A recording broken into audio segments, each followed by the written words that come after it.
Hi sir, नमस्कार. नमस्कार, बोला ना. मी आता बीचवर आलो इकडे. अच्छा. खूप लोकांना काही प्रश्न विचारलेत. हा. चांगला प्रतिसाद दिलाय. अच्छा, तर मी तुम्हाला एक प्रश्न विचारू का? विचारा ना. सर, तुम्ही मुंबईला आलात, कोकणातले दिसले तुम्ही. हो हो, कोकणातला जाईन. अच्छा.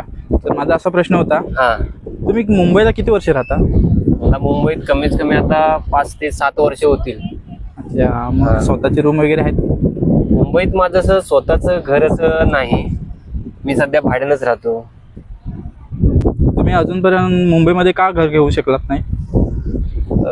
घर घेतलं असतं, पण त्याचं कसं आहे ना, मी ना घरासाठी कर्ज घ्यायला बँकेत गेलो ना, तर बँकवाल्यांनी मला पगार विचारला. अच्छा. तर मी पगार त्यांना सांगितलं की माझा पगार 15,000 रुपये आहे. अच्छा. तर बँकवाले बोलतात की 15,000 मध्ये तुम्हाला कर्ज नाही मिळणार घरासाठी, कमीत कमी पगार तुम्हाला 22,000च्या वरती तरी पाहिजे. बरं. आता 22,000 पगार होण्यासाठी मी ऑफिसमध्ये आलो.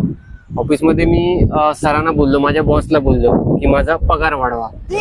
बॉस बोलतो की काम काय करतोस पगार वाढवायला. आता म्हटलं जॉब सोडायचा, तर जॉब सोडायचं म्हटलं तर मला दुसरीकडे जॉब मिळत नाही लगेच. अच्छा. मी दुसरीकडे जर हा जॉब सोडून जर दुसरीकडे गेलो इंटरव्ह्यू साठी वगैरे, आणि तर तिकडे सुद्धा तेच बोलतात की आमच्या इथून 15,000 पगार स्टार्टिंग आहे. तर असं सगळं आहे. आणि प्लस जरी पगार घेतला 15,000 आणि तो जरी साठवून ठेवायचा म्हटला तरी त्याच्यातले काही उरत नाही. अच्छा. मग तुम्हीच मला सांगा, घर घेणार तर कसं घेणार ना. म्हणजे ही सगळी आपली सध्याची अवस्था आहे.